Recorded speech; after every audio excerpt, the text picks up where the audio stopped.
Bonjour à tous et bienvenue sur le plateau de TV5 Monde pour Face au territoire. Ce matin, mon invité, c'est le ministre délégué au transport, Philippe Tabarot. Bonjour, merci d'être avec nous, Philippe Tabarot.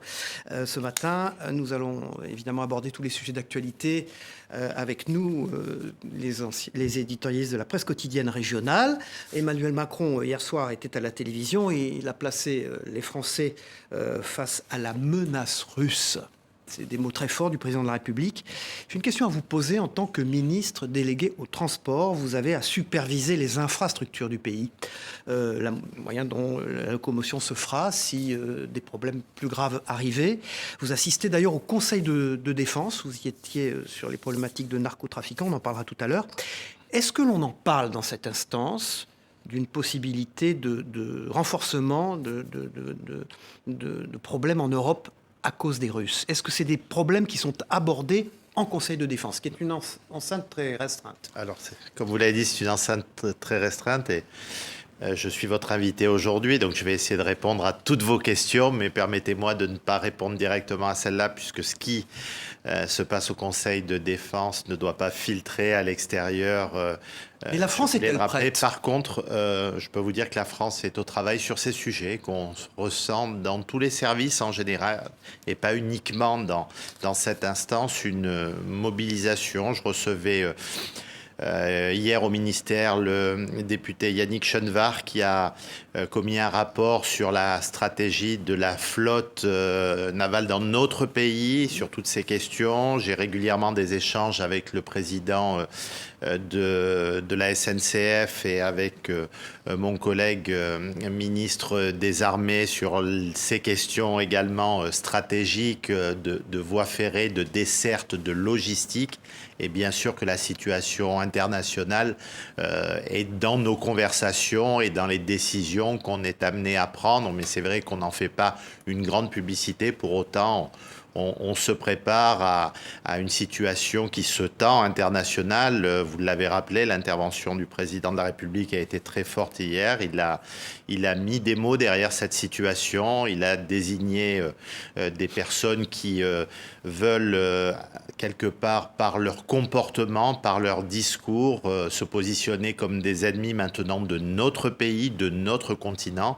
Et il faut s'y préparer. On a l'habitude de dire que qui veut la paix prépare la guerre. Et je crois qu'on doit être dans cette idée aujourd'hui de se dire que la situation internationale est totalement en train de changer. Il faut s'y préparer. Alors vous êtes un spécialiste de ces questions de transport. Vous avez été bien sûr sénateur en charge aussi de ces questions-là, souvent. Est-ce que la France, au fond, parmi les pays européens, est bien préparée à des situations éventuellement de conflit?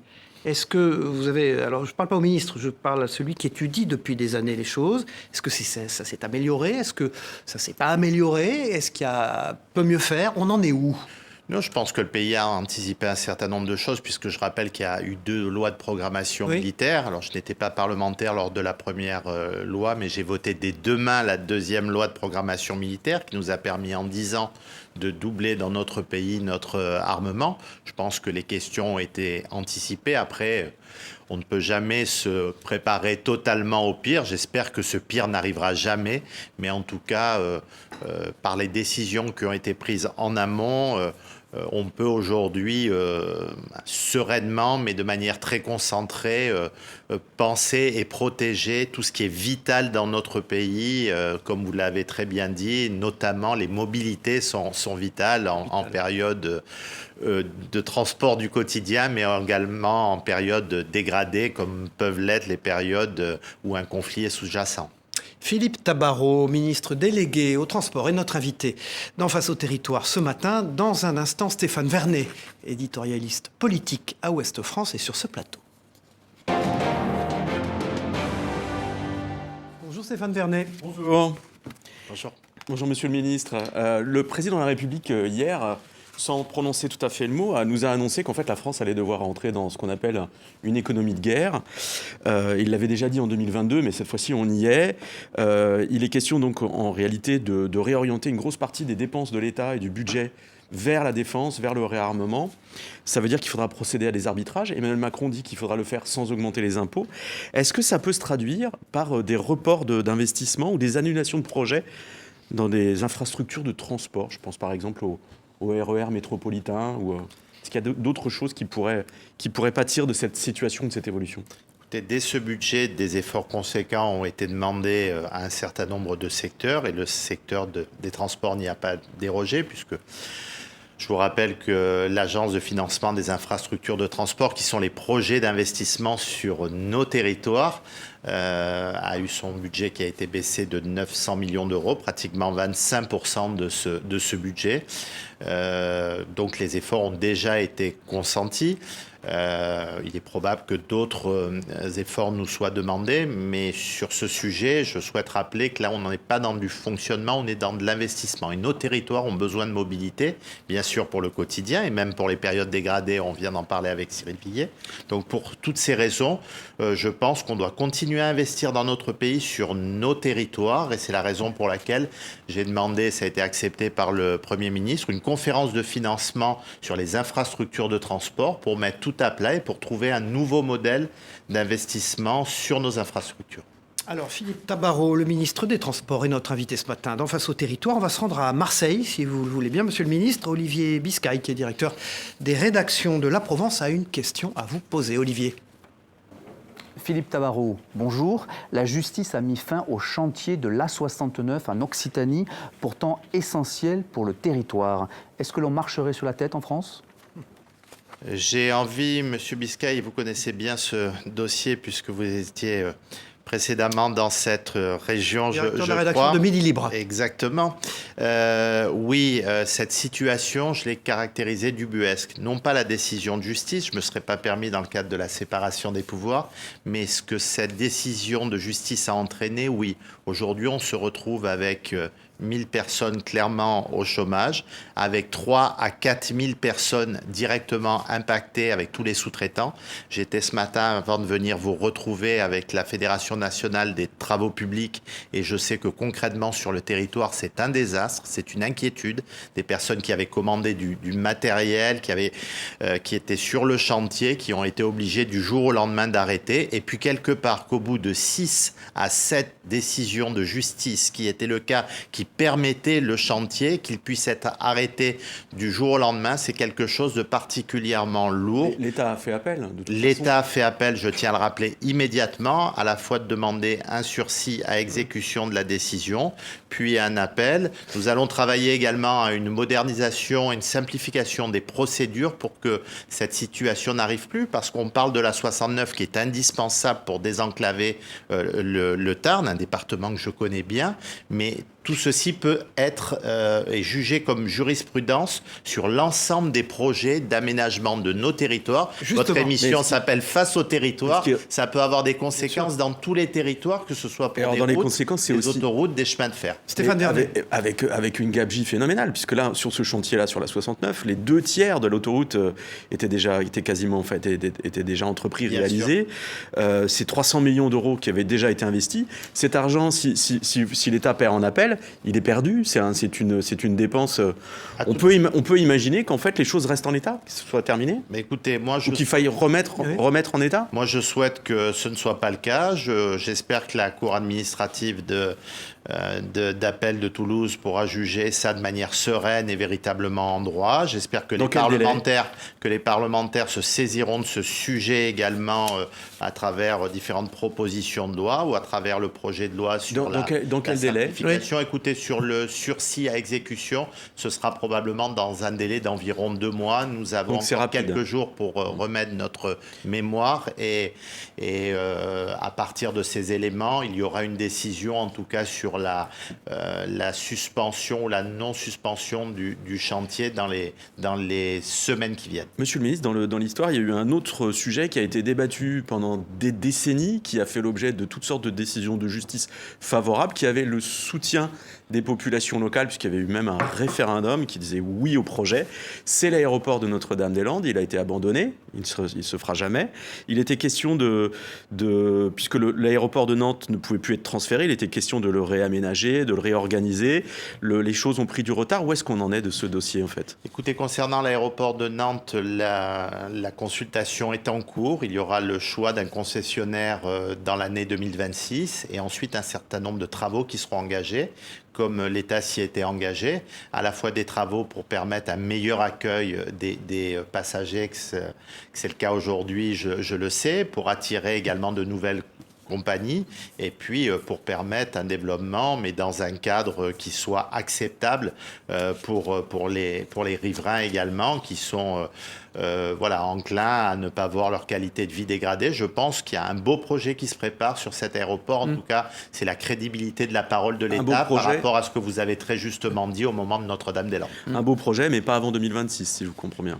Oui, la procédure fait que le concessionnaire sera choisi sur cette année. Par contre, il y a un cahier des charges. Il a été demandé au futur concessionnaire qui sera choisi de pouvoir mettre en place un nombre important de services pour les voyageurs, de pouvoir attirer des compagnies, des vols qui soient pertinents pour le territoire et un développement qui soit acceptable pour l'environnement. Puisqu'on parle d'environnement et d'aviation, où en sont les projets de décarbonation du secteur aérien? Il était beaucoup question d'avions verts, d'avions à hydrogène. Les projets ont l'air d'être plutôt de prendre du retard ou d'être remis en cause. Techniquement, c'est pas aussi simple. C'est pas aussi simple. Les avions à hydrogène ont pris un petit peu de retard. Airbus l'a dit il y a quelque temps. Ce qui a plutôt bien avancé, c'est les moteurs électriques. J'étais récemment à l'inauguration du premier moteur électrique mondial qui est français. Il marche bien. Fierté. Il a l'air de bien marcher, mais c'est l'entreprise Safran qui fait la fierté de notre pays dans le monde entier. Et je crois qu'au niveau des carburants aussi, les choses ont beaucoup évolué. Donc, on peut avoir des perspectives. Voilà, horizon quoi?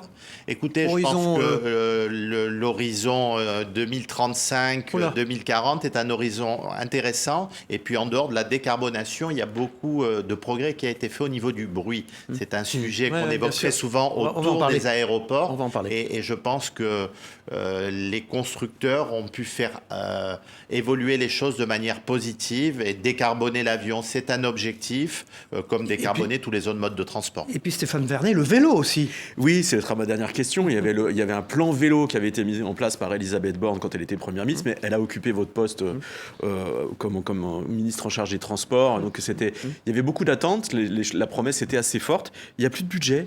Il y a beaucoup de collectivités qui avaient préparé les choses et qui ne peuvent pas les réaliser. Est-ce que c'est encore un sujet ou on n'en parle plus, c'est fini? C'est un sujet. Le Premier ministre en a parlé lors de sa déclaration de politique générale. Il a parlé clairement du rétablissement de 50 millions d'euros pour soutenir les projets locaux dans le cadre du Fonds vert. Il y a une partie pour le vélo. J'ai eu l'occasion de m'exprimer en vidéo au congrès de la FUB qui s'occupe de ces sujets. Et puis, il y a un autre sujet en dehors des investissements. C'est la question aussi de la cohabitation sur la route. Parce qu'on se rend compte qu'il y a de plus en plus d'accidents, que ce soit de vélos, de trottinettes, de piétons avec les automobilistes. J'ai demandé une mission à la sécurité routière sur ce sujet. Il nous faut une meilleure cohabitation sur la route. C'est Philippe Tabarot, le ministre des Transports, qui est notre invité ce matin. Merci Stéphane Vernet, vous restez avec nous. La une de la Provence rapidement, et puis, là voilà, c'est Balerdi évidemment, Marseille étant lui l'interview du capitaine de l'OM. Alors à mon avis, c'est une édition de la Provence qui va bien marcher. Et puis, la une de Ouest France, Stéphane Vernet. Et c'est l'allocution du président de la République hier. Évidemment.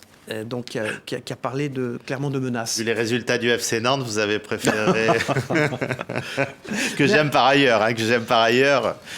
Mais c'est vrai qu'on parle beaucoup de l'Olympique de Marseille en ce moment pour différentes raisons dans notre pays. Et puis, ville de football aussi. Nous partons pour Lille où Guillaume Desplanques, rédacteur en chef info de WEO TV du groupe de La Voix du Nord, a une question à vous poser, Philippe Tabarot. On l'écoute. Philippe Tabarot, bonjour. Au sujet de l'aéroport de Lille-Léquin, la métropole européenne de Lille a voté à l'unanimité pour un couvre-feu total entre 23h et 6h du matin.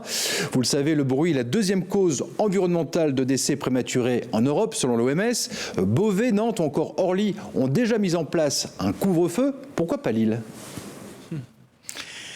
J'ai sur mon bureau un certain nombre de décisions à prendre. Vous l'avez très justement rappelé, il y a des demandes sur une grande majorité d'aéroports dans notre pays.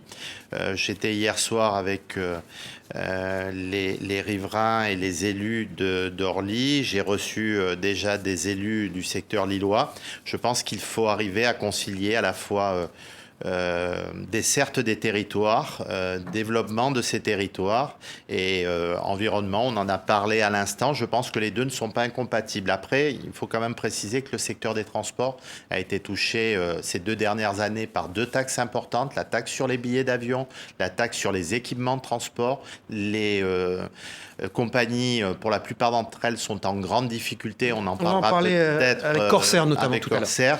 Donc je pense qu'il faut une position équilibrée. En tout cas, c'est celle que je souhaite tenir dans mon ministère et je regarde bien sûr avec beaucoup d'attention les demandes qui sont faites tout autour de l'aéroport de Lille. Et puis nos partenaires du groupe Rossel, avec la une de La Voix du Nord et la une du Courrier Picard. Évidemment, la patrie a besoin de vous. C'est l'allocution d'Emmanuel Macron. Et puis pour le Courrier Picard, une bien sûr beaucoup plus locale. Voilà, des journaux du groupe Rossel, notre partenaire d'En Face au Territoire. Merci Stéphane Vernet. Dans un instant, Denis Caro qui dirige les rédactions du groupe Nice Matin, donc Var Matin et Monaco Matin également. Je ne vous présente pas Philippe Tabarot, puisqu'il est, il est du coin, comme on dit. Absolument, on se connaît un peu. Bonjour Philippe Tabarot. Bonjour, monsieur Voilà. Il y a une actualité parlementaire importante ce matin. Absolument. L'Assemblée a adopté le 11 février la proposition de loi que vous avez portée quand vous étiez sénateur sur la sécurité dans les transports. Elle est examinée aujourd'hui même en commission mixte paritaire. Concrètement, qu'est-ce que ça va changer pour les usagers ? Concrètement, si cette loi est définitivement adopté par l'Assemblée et le Sénat dans le cadre de la commission mixte paritaire qui se tient en ce moment. Vous y serez un peu en retard, c'est ça ? Non, je n'ai pas le droit de siéger. Uniquement siègent les députés et les sénateurs. Les ministres n'ont pas le droit d'y siéger. Par contre, comme j'ai eu l'occasion de leur dire, je suis un petit peu le papa de cette proposition de loi et j'espère que l'enfant va bien naître et je le surveille même de loin avec beaucoup d'attention. Oui, des sujets, vous savez, en tant que ministre, j'ai souhaité faire de l'usager ma priorité, d'améliorer la qualité du service. Et pour moi, comme le montrent différentes enquêtes, la première des priorités pour la qualité du service, c'est de se sentir en sécurité dans le mode de transport dans lequel on est. Et il y a beaucoup à faire au niveau du train. On sait, je le rappelais hier en Conseil des ministres au président de la République, 86% des femmes disent avoir été agressées sexuellement ou avec des propos sexistes dans les transports en commun dans notre pays. Certaines femmes sont assignées à résidence à certaines heures de la journée et sur certains territoires. Je ferai un déplacement à Argenteuil après-demain sur ce sujet. Donc pour toutes ces raisons, je crois que cette proposition de loi va pouvoir permettre aux agents de la sûreté ferroviaire, aux agents de sécurité dans les transports urbains, de pouvoir apporter plus de tranquillité pour les personnes qui prennent les transports en commun, de pouvoir saisir des armes. On saisit plus de 4000 armes de couteaux dans les gares et dans les trains et les stations de métro aujourd'hui. Un autre objectif, c'est la lutte contre la fraude avec l'obligation de présenter un titre d'identité et une adresse. Est-ce qu'il est vrai qu'aujourd'hui, quasiment aucune amende n'est payée ? 10% des PV, on parle. Il y a déjà un retour de 50% de l'amende sur les adresses qui sont données n'habitent pas à l'adresse indiquée. Donc là, on va pouvoir lutter sur ce sujet avec l'imprimerie nationale et l'article 19 de cette proposition de loi qui deviendra loi dans quelques heures, je l'espère, pour pouvoir permettre à travers les fichiers fiscaux, sans rentrer dans la déclaration du contrevenant, de pouvoir avoir une adresse fiscale et de pouvoir ainsi recouvrir beaucoup mieux. Aujourd'hui, la fraude, c'est 7 à 800 millions de pertes pour les mobilités dans notre pays, autant qui ne sont pas investis sur plus d'offres, sur plus de matériel, sur plus d'équipements et infrastructures de transport. Alors un autre sujet lié à la sécurité, les contrôles se sont multipliés après la mort d'une lycéenne dans un car qui était conduit par un chauffeur qui était sous l'emprise de cannabis. Qu'ont donné ces contrôles et comment peut-on aller plus loin aujourd'hui ? On a, avec mon collègue ministre de l'Intérieur Bruno Retailleau et mon collègue François-Noël Buffet, après cet accident de Châteaudun mortel, vous l'avez rappelé, où la petite Johanna a perdu la vie, et je suis régulièrement en contact avec ses parents qui ont beaucoup de propositions à faire. Je veux faire de ce sujet... Voilà, je ne vais pas dire une grande cause nationale, il y en a tellement, mais des causes de mon ministère. Je reçois régulièrement des notifications sur Alors, c'est pas heureusement toujours des accidents mortels, mais le nombre d'accidents de cars scolaires sur nos territoires aujourd'hui sont impressionnants. Du fait, vous l'avez dit, de l'utilisation de produits stupéfiants pour certains conducteurs. Ce qui du paraît fait, complètement faux. que certains jeunes ne mettent pas la ceinture de sécurité, du fait que le matériel ne soit pas adapté encore pour protéger ces jeunes, comme c'est le cas dans nos voitures individuelles. Donc, je vais lancer un certain nombre de propositions sur le sujet, et vraiment c'est quelque chose un sujet sur lequel je souhaite m'impliquer par des contrôles approfondis à la fois du ministère, comme ça a été le cas. On a quand même sur 30 000 contrôles au final, pratiquement plus d'une centaine de conducteurs qui partaient sous l'emprise du cannabis le matin, conduire le 1,9 million d'enfants qui se rendent dans leur établissement scolaire. C'est inacceptable pour moi. Je souhaite vraiment en faire une grande cause de mon ministère. Et est-ce qu'on pourrait mettre en place, comme ça existe pour les éthylotestes anti-démarrage, des tests pour la détection de stupéfiants? Oui, c'est ce que nous allons faire. La technique est pratiquement au point. Simplement, elle est en mesure aujourd'hui de détecter certaines drogues, mais pas toutes les drogues. Pour autant, je souhaite avancer prioritairement sur ce dossier, et les parents ne peuvent pas voir partir leurs enfants la boule au ventre le matin dans le transport scolaire qui dessert, et vous le savez très bien dans cette émission, l'ensemble des territoires les plus oubliés, les plus abandonnés de notre pays. Alors, reste une minute pour... À propos de territoire, localement... Air France a prévu d'abandonner Orly en 2026. Certaines liaisons, dont Nice, c'est une ligne que vous connaissez bien, sont concernées. Ce n'est pas forcément une bonne nouvelle. Est-ce que Air France peut revenir sur cette décision ? Il ne se passe pas une semaine sans que j'en reparle avec le PDG d'Air France, avec qui j'étais tout récemment au Portugal, puisque Air France est intéressé pour reprendre une partie du capital de la compagnie portugaise. C'est vrai qu'on nous dit à travers différents chiffres, mais que je veux faire vérifier quand même que les navettes sont déficitaires, que les vols domestiques depuis 2019 perdent beaucoup d'argent. J'ai du mal à le croire quand on voit combien ces avions sont fréquentés et le tarif qui est demandé pour dire clairement, en fin de semaine, ils sont bourrés. Aux usagers. Donc, pour toutes ces raisons, je souhaite encore discuter de ce sujet. Sinon, je rappelle que la liaison vers Paris continuera à la fois sur Charles de Gaulle aujourd'hui, et que la compagnie Transavia, qui est du groupe Air France, va prendre le relais. Mais j'espère qu'elle le fera avec une qualité de service qui doit être au niveau de ce que Air France fait aujourd'hui, notamment en nombre d'avions et en qualité des avions. Nice matin, pardon, il faut qu'on avance, de Var matin et de Monaco matin, Denis Caro. Oui, on est sur l'allocution du président de la République hier soir. Et vous dirigez la rédaction de ces 3 quotidiens.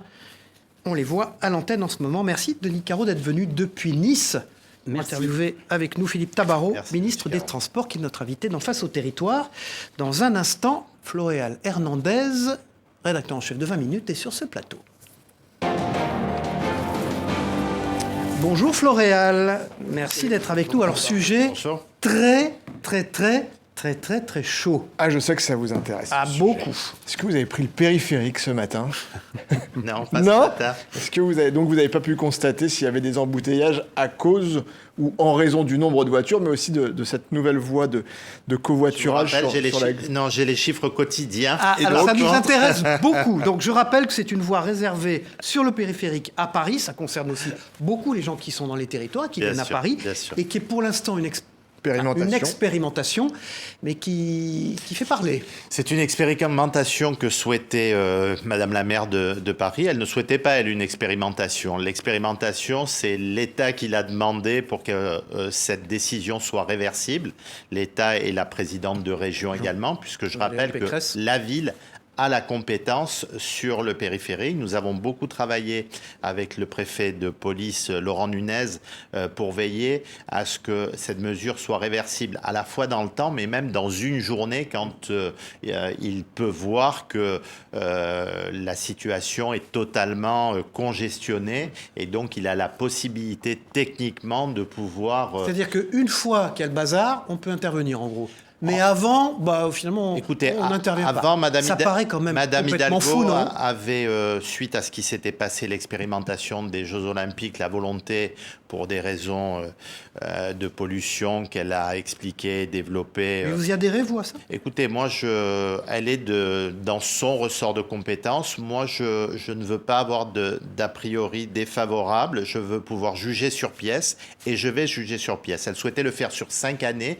Je souhaite que très rapidement, on puisse évaluer le positif de la mesure et le négatif. Et le négatif, on le voit déjà. Je l'entends et je le vois à travers un certain nombre de chiffres. Pourtant, je vous rappelle bien que sur le périphérique, c'est la mairie qui est totalement compétente. Ce qui peut se discuter aussi et où le législateur peut-être a quelque chose à faire à terme sur ce sujet.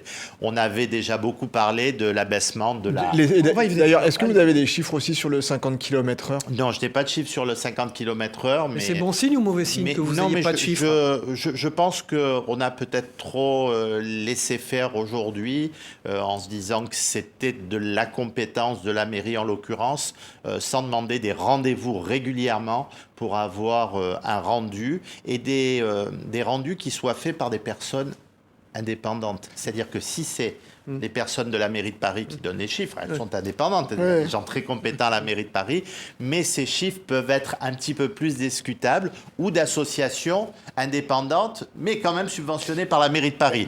Donc pour toutes ces raisons, je pense qu'il est bien que ce soit des personnes totalement extérieures et totalement indépendantes qui puissent donner leur avis et qu'on puisse faire le bilan coût-avantage. Est-ce qu'il ne faudrait pas faire aussi un 50 km/h adapté à la journée pour avoir pris le périphérique à 2h du matin? Ça m'arrive de me coucher tard. C'est vrai. 50 km/h sur le périphérique quand il n'y a personne, Non, c'est très particulier. Oui, c'est ridicule. Bien sûr.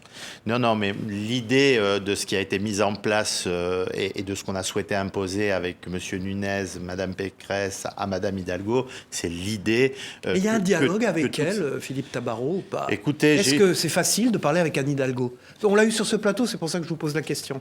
Écoutez, on a eu l'occasion de se voir lors du congrès sur la sécurité routière, d'échanger sur ce sujet.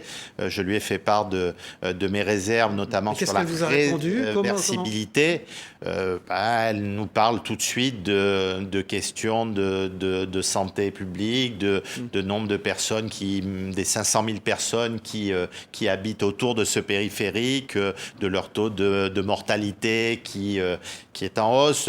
Voilà, quand ces sujets sont abordés, c'est vrai que pour le politique, c'est difficile de prendre quelquefois des décisions contraires, mais je pense qu'on peut se baser sur des personnes qui travaillent de manière indépendante sur ces sujets. Et moi, je ne suis pas totalement fermé à des expérimentations quand ce sont des expérimentations qui ne sont pas plombées dès le départ et quand on dit on fera le point dans 5 années. Ça, c'était pas tolérable pour moi. On fait le point dans quelques mois et de manière très objective.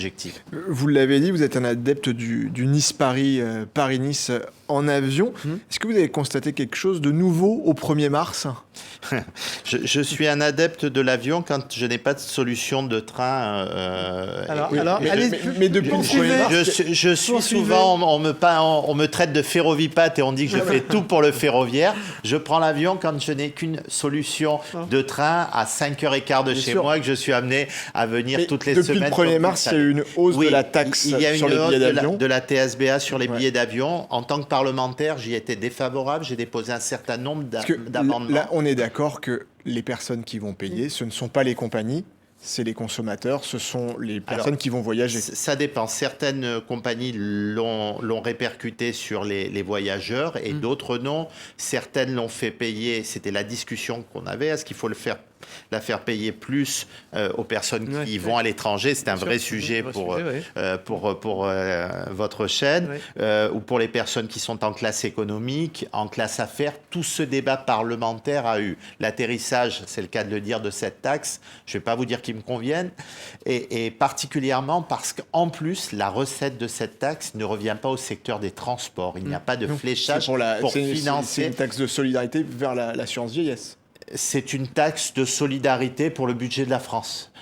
Et voilà, pour Bercy, qui en fait après ce qu'elle souhaite, mais qui ne revient pas dans les secteurs du transport et qui met à mal quand même un certain nombre de petits aéroports dans notre pays. J'espère que cette taxe ne va pas durer dans le temps parce qu'elle a quand même fait du mal au secteur aérien, qui est un secteur d'excellence dans notre pays et à l'échelle internationale. Avec nous, Floréal Hernandez, on va partir tout de suite à Lyon, si vous le voulez bien. Philippe Tabarot, ministre des Transports, qui est notre invité ce matin. Jean-Didier Derrick est rédacteur en chef adjoint du Progrès de Lyon. Du groupe EBRA, notre partenaire, a une question à vous poser. Monsieur le ministre, toujours en lien avec ma première question sur les TER métropolitains, dans nos territoires ruraux où il n'y a plus de TER, faute de budget des régions, il existe pourtant encore des gares. Comment comptez-vous faire pour aider les régions à remettre en place les TER afin de désenclaver ces territoires ? Deux choses. RER métropolitain sur Lyon, sur le secteur de Lyon, qui va tendre dans les années à venir à augmenter de 20% le nombre de TGV dans ce secteur, 30% le nombre de TER, 50% le fret ferroviaire. En plus, services express régionaux métropolitains qui sont reliés à ce RER pour permettre une desserte des territoires qui sont isolés aujourd'hui. Alors ça peut se faire par du TER. Je pense qu'il y a une volonté des régions de garder ces installations, même si elles demandent beaucoup d'investissement. Il faut éviter la fermeture de ces petites lignes. On essaie, avec les régions, de les sauver. Et d'un autre côté, quand il n'y a pas de voie ferroviaire, utiliser d'autres modes de transport, comme le car, mais avec un même titre de transport, avec des correspondances qui fonctionnent bien, avec une qualité de service qui soit au rendez-vous. C'est ça, les services express régionaux métropolitains qu'on souhaite mettre en place sur l'ensemble du territoire national et bien sûr sur le secteur lyonnais. À la une du Progrès de Lyon, puisqu'on parle du secteur lyonnais, et du journal de Saône-et-Loire, deux partenaires de Face au territoire. Merci Floréal Hernandez, rédacteur en chef de 20 minutes. Dans un instant, Tom Benoît, directeur de la rédaction de Géostratégie sur ce plateau. Bonjour Tom Benoît, l'intelligence artificielle qui nous fascine et nous fait peur. Ah oui, qui nous fascine par ailleurs. Bonjour Monsieur le Ministre. Bonjour. Mais à ce propos, moi je me pose une question par rapport aux méthodes de verbalisation, précisément, puisque vous êtes ministre en charge des transports. Avec de l'intelligence artificielle omniprésente de partout, est-ce qu'il ne faut pas s'attendre à un risque finalement de surverbalisation ? Moi, l'intelligence artificielle dans les transports, accessoirement, certains peuvent l'avoir sur la verbalisation. Moi, je la vois notamment dans ma proposition de loi sur la sûreté dans les transports, de pouvoir utiliser les caméras dites intelligentes, algorithmiques, comme c'était le cas pour les Jeux Olympiques, pour pouvoir intervenir rapidement. Je parlais plutôt des voitures. Oui, j'ai bien entendu. J'ai bien entendu votre question. Mais moi, c'est un sujet d'actualité aussi, parce que le débat a eu lieu au Parlement, tout le monde n'était pas d'accord.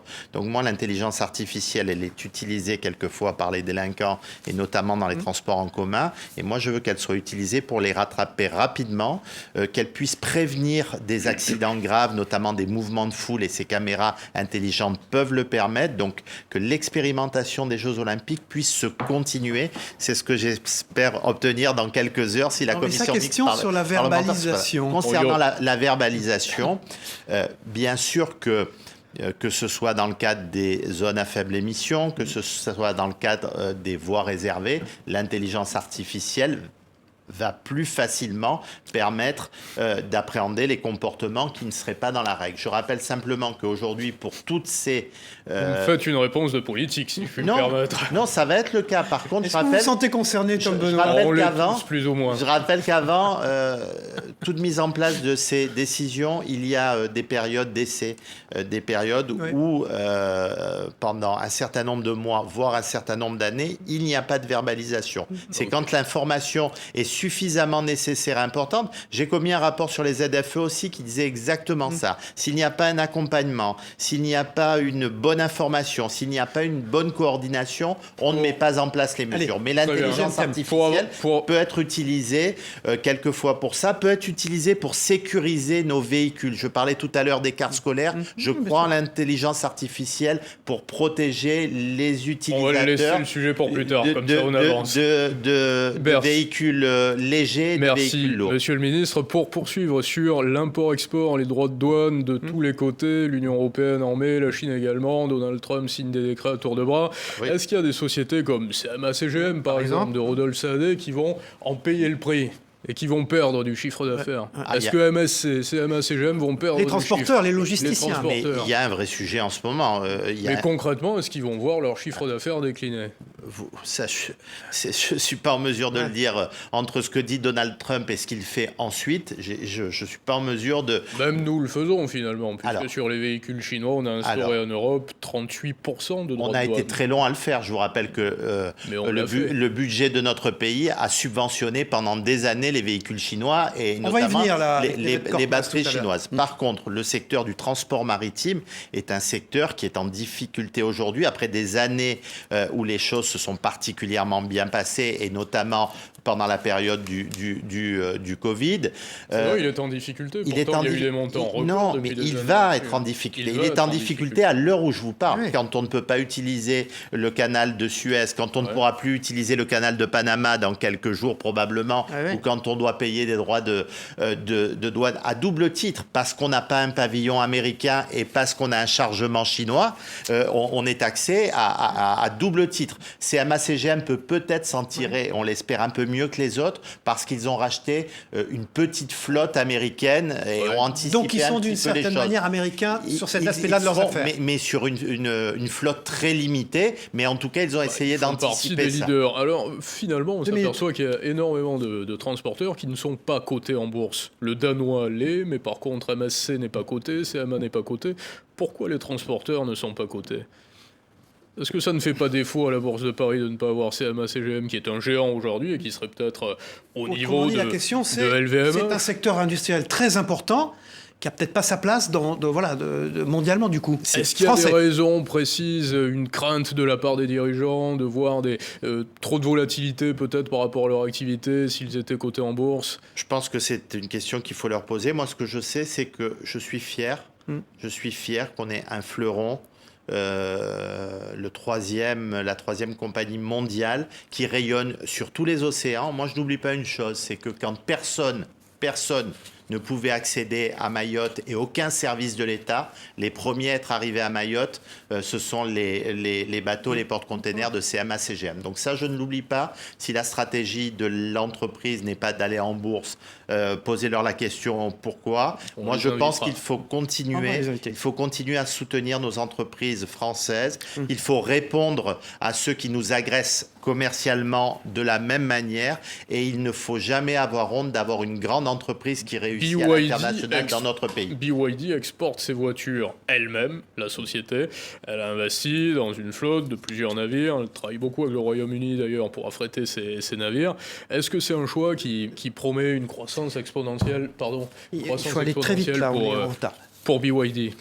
L'avenir nous le dira, mais moi je pense qu'il faut remettre de l'ordre également militairement, parce qu'on en parle à travers les déclarations qui ont pu être faites par le président, mais également économiquement par rapport à une tension aujourd'hui qui existe entre nos pays. Je pense que chacun peut défendre son pavillon, peut défendre son économie, mais tout en respectant les autres dans le cadre d'un monde concurrentiel, mais qui soit respectueux de tous. Non, vous n'avez pas vraiment répondu sur les PV qu'on allait recevoir beaucoup plus vite à cause de l'intelligence artificielle. Ça nous inquiète beaucoup, spécialement Tom Benoît. On va en recevoir beaucoup plus, c'est surtout ça. Pas avant le mois de mai déjà sur le périph'. Et puis attention, monsieur le ministre, vous ne serez pas ministre toute votre vie, vous redeviendrez citoyen et vous serez concerné au premier chef. Et il m'arrive de prendre le périph', je peux vous dire. Il faut être au moins 3 dans la voiture pour ne pas reprendre le PV, donc il faut trouver des amis pour le covoiturage. Est-ce que vous avez investi dans le dollar, parce que c'est la une de Géostratégie? on tire des conclusions en tout cas sur un dollar plutôt fort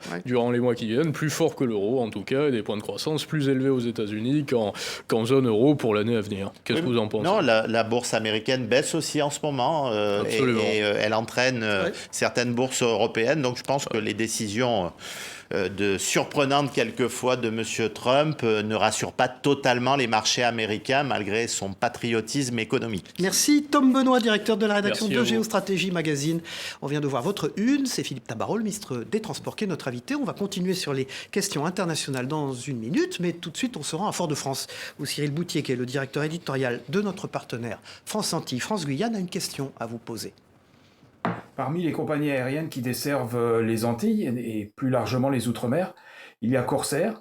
On sait que sa situation financière est difficile. Comment l'État s'implique pour aider, peut-être même sauver cette compagnie ?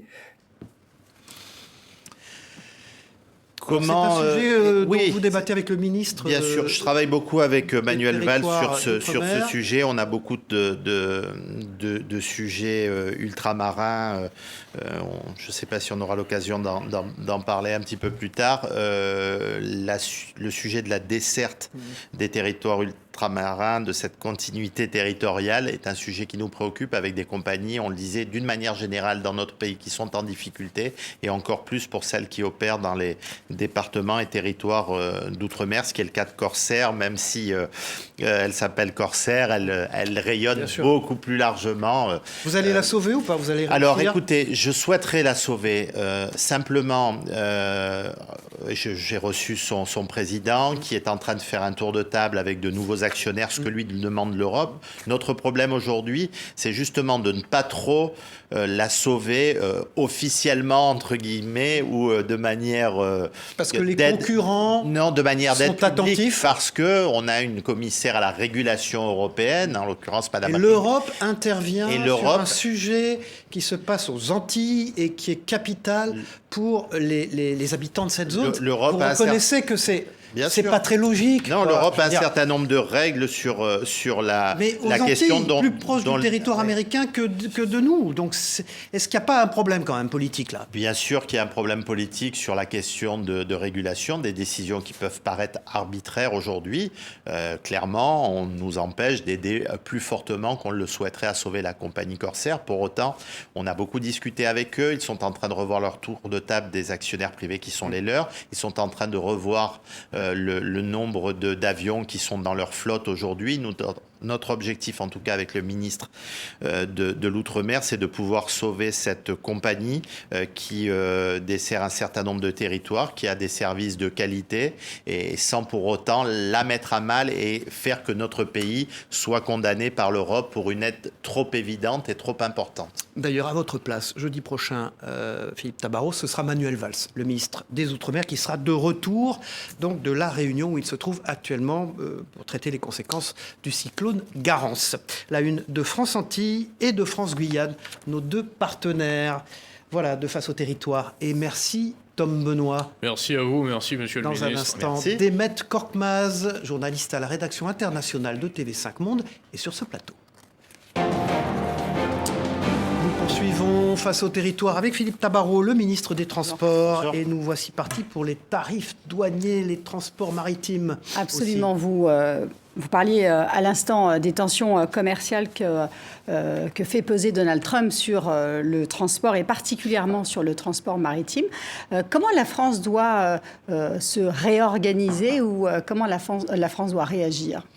Écoutez, la France doit réagir, comme l'a dit le ministre des Affaires étrangères. Le président a eu l'occasion de s'exprimer également sur ces sujets.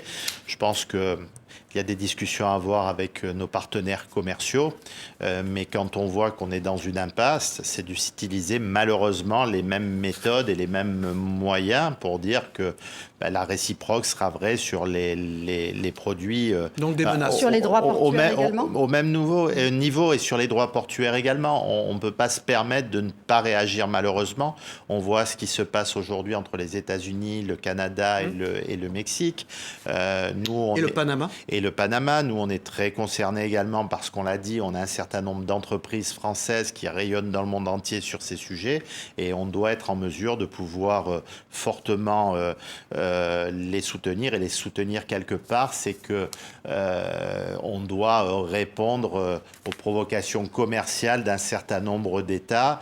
Il y a des filières qui sont particulièrement mises à mal. J'étais récemment au Salon de l'agriculture et on a vu que notamment sur la question du cognac qui subit une double attaque chinoise et américaine, on a un vrai sujet. On pourrait multiplier les exemples. Est-ce que dans ce contexte, la décarbonation du transport maritime est toujours d'actualité? Elle doit le rester. C'est un vrai enjeu. En plus, on est bon en France sur ce sujet avec le système de Vélic. On a des entreprises qui ont investi beaucoup depuis des années sur ces questions et on doit continuer cet objectif. Après, on ne doit pas être les seuls à le faire et on doit entraîner sur ce sujet. On aura d'ailleurs dans mon département des Alpes-Maritimes, le département de Monsieur Caro également, un sommet important, le sommet des océans. Bien sûr, nous y serons présents, TV5 à Nice Monde. au mois de juin, où on va parler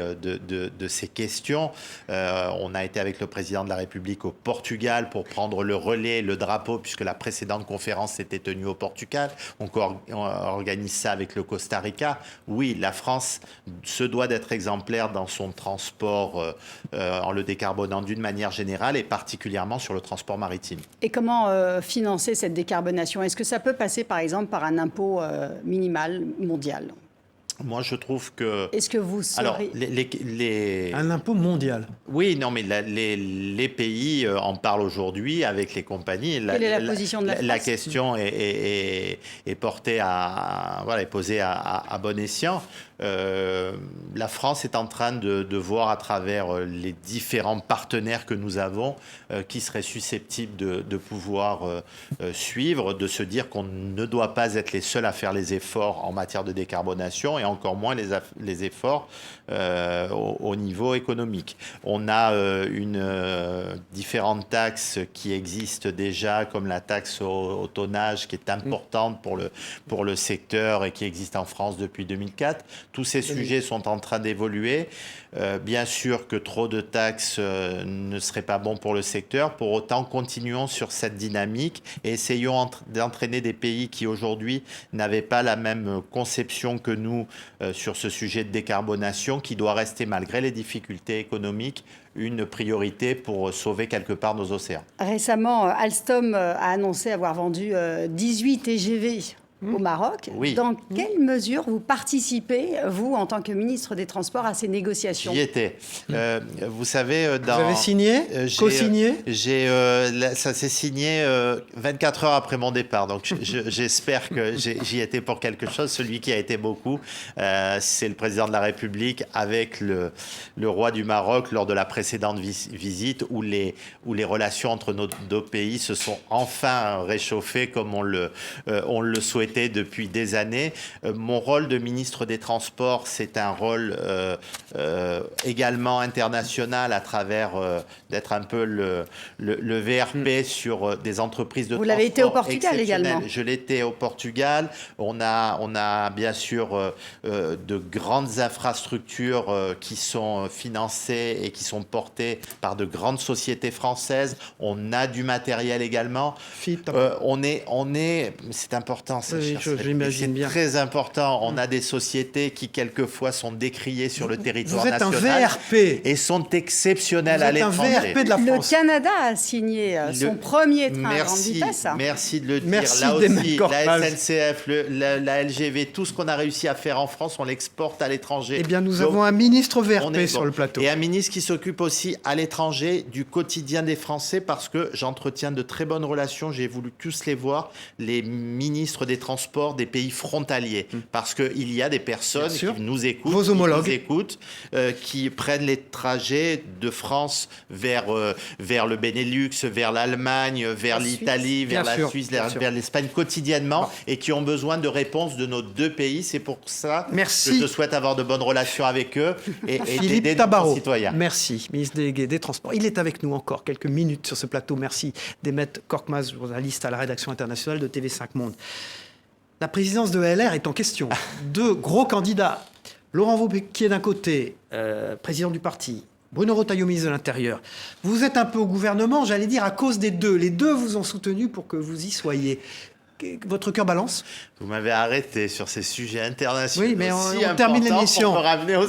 C'est très important aussi pour la démocratie. C'est très important. Bien sûr que c'est important. Bien sûr. Comment vous vous positionnez? D'autant plus que la droite reprend des couleurs. Et ça, c'est le premier message que je veux faire passer. Mais entre les deux... J'en suis heureux. On avait un pays... Oui, non, là, on avait une minute. Mais un parti politique qui n'attirait plus personne, qui avait des scores aux différentes élections.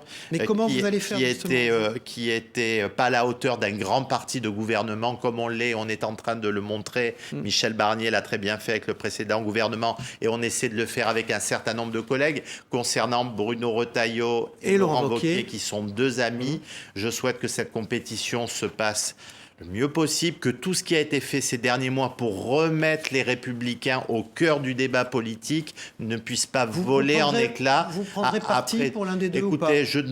Mon poste de ministre ne me permet pas de m'impliquer totalement dans la campagne. Je souhaite simplement, et ce sont deux hommes de qualité, qu'ils aient en tête l'intérêt, bien sûr, de notre pays avant tout, mais quelque part, je pense que l'intérêt de notre pays passe par une formation politique et des partis de gouvernement comme les Républicains qui fonctionnent bien et qui puissent mener notre pays à faire les bonnes réformes.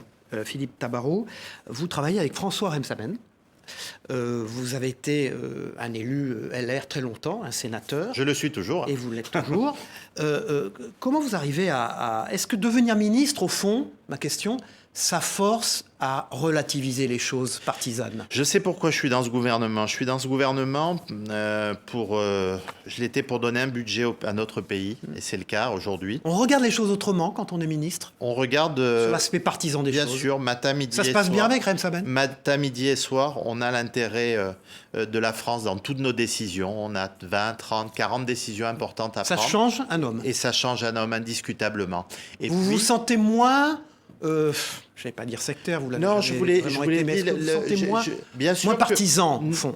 Mais quelque part, je pense que mon parti doit rester au cœur de la vie politique et doit rester un grand parti de gouvernement. Pour autant, je m'aperçois que sur un certain nombre de sujets, pour répondre à la question sur M. Rebsamen, je m'entends bien avec lui. Et pourquoi?